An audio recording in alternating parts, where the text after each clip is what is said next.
So after the nerfs, I did a little bit of experimenting and obviously played a lot of Hearthstone, and I've determined what the best decks in the meta are after the nerfs, so let's just jump into it. And the first one is going to be no surprise, it is Naga Demon Hunter. Naga Demon Hunter, you could build it a couple of different ways. You could put in the Bone Glaive if you want for some extra damage, instead of running the Wings of Hate, or do any number of things, just small little tweaks for either more aggro or more direct damage. But the point is, you're just going to slam them in the face. You have multi-strike along with the Dead Prison Glaive, which can just do a ton of damage. You've got good late game damage with Kurtrus, not to mention Drekthar, which is the highest win rate in the mulligan and highest played win rate card in the game, especially if you play him on curve turn 4 or turn 3 with the coin. And then obviously you have a couple of other things in the deck, like the Battlesworn Vanguard that can snowball really quickly early, Lady Steno, which can do a lot of direct damage if your opponent isn't ready for it, as well as the Puffer Fist, which can wipe boards if you're against something particularly aggressive. So overall, this deck just has ways of dealing with pretty much everything, as well as also being able to do tons of damage. So the next deck on this list is Control Warrior, and this will make more sense as I show you what other decks are top tier, but just know that this one is really strong, and there are a couple of reasons why. One, you're basically unkillable. You have a lot of single target removal for things like Druid with Shield Slam, as well as the Onyxian Drake. You have good board wipe with Shield Shatter and Brawl and Rancor against smaller things. You have insane value with Nelly, as well as the From the Depth, especially if you play Sir Finley right after that. Not to mention the fact that you have good late game with Kazakhstan. So just basically, nobody can kill you. You have decent late game. You have decent mid game. And you can outvalue some combo and value decks, especially if you're able to get Kazakhstan out early. This doesn't mean that it doesn't have bad matchups. It does, and I will get to that later on in the video. But just know that this is basically a counter pick to most of the top tier decks right now, and because of that, it itself becomes top tier.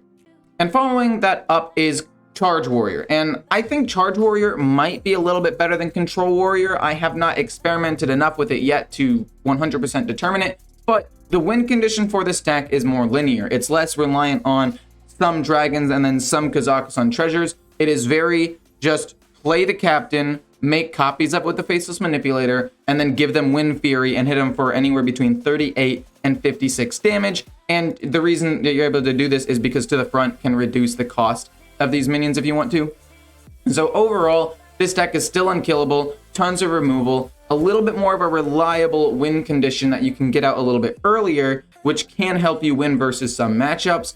But the only reason why I'm not a huge fan of it is against Druid and Warriors, things that can gain a lot of armor. Sometimes 56 isn't enough, but basically against anything else, this deck will win. And yeah, I think it's really fun.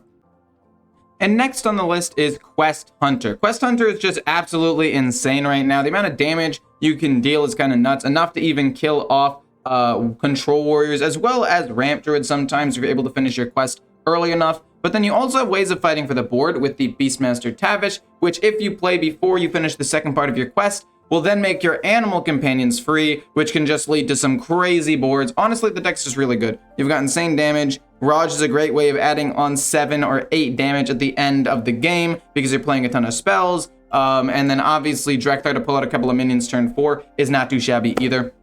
Honestly, this is the best Hunter deck right now. Face Hunter is maybe okay, but if I had to choose between this and Face Hunter, I would probably choose this.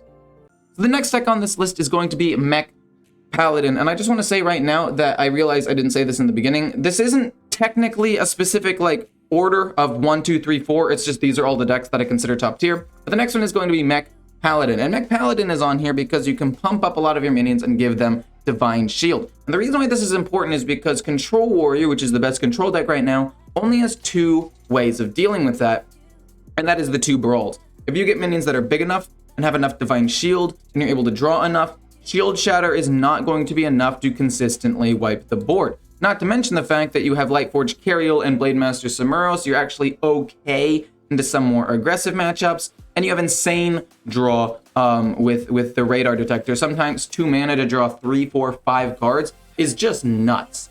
So overall, I think the deck is really, really good. The one thing it lacks a little bit is draw if you don't get the Radar Detector, but as long as you have it in your opening hand, you can draw early, you're fine, and then you just outvalue your opponent with giant stats. So the next deck on this list is going to be Amulet Mech Mage, and I feel like this deck does not get as much credit as it deserves, and it doesn't really get talked about at all, and it's really confusing me because I think the deck is extremely strong. It's very aggressive because of just how it is. You know, Mech Mage, you can get out a ton of stats especially with the Mecha Shark, and kill your opponent off really early if they don't have armor. You have great resource generation with things like the Sweeper, the Gorilla, as well as the Deep Run Engineer and the Amalgam to just constantly have cards in your hand. This version, because you're running the Amulet, has decent late game because you can summon tons of dragons if you ever lose control of the board and get a 6-mana 10/10 sometimes with Belinda. Not to mention that your Colossal can do direct damage and gives all of your minions the ability to do 1 damage to everything. This deck is just insane value-wise, and the fact that nobody's talking about it right now kind of blows my mind. Yes, it's not the strongest thing in the world, and Control Warrior with tons of armor can deal with it, but most classes will have a problem dealing with this if they can't gain that insane amount of armor.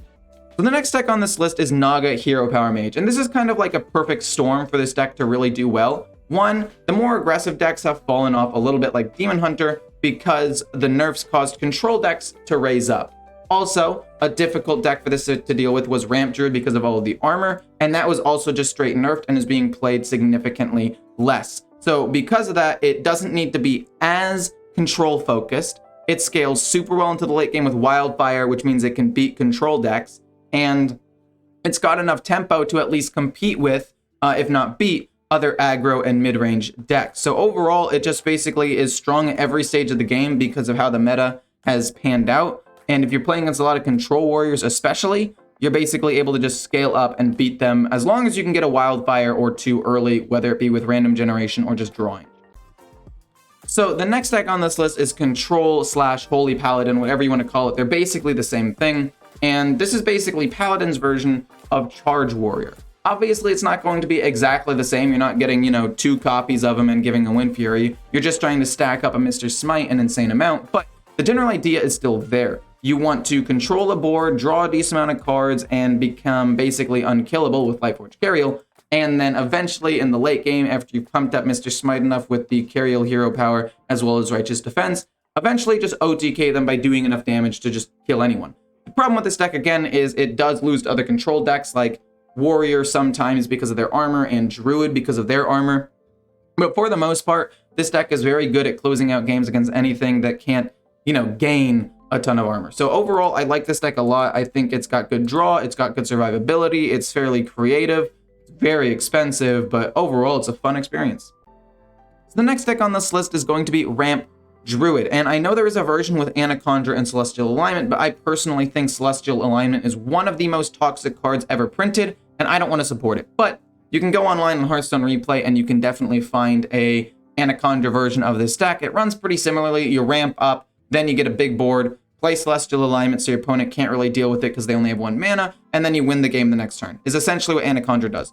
Ramp Druid is basically the same as it's always been. You want to try to draw through all of your cards, get a ton of value, and then play Kazakusan.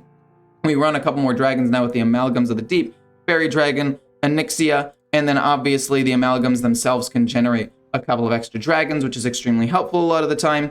So overall, this deck is still strong, still have a ton of armor. It's just not quite as strong as it used to be, but it's still about a 50% plus win rate deck, which means that, it's definitely playable. So the last deck on this list is going to be my personal favorite, my dark horse to be a top tier deck, and that is Phylactery or Mill or Mine, Warlock, whatever you want to call it, because it basically has 2 different win conditions. One, Naval Mine, which is able to kill off decks that can't gain armor really, really fast, because basically if you're able to get the Naval Mine, you can kill off opponents as early as turn 8, and the combo can do up to 56 damage, although a lot of the time it'll do more like 48 if you can't completely fill the board.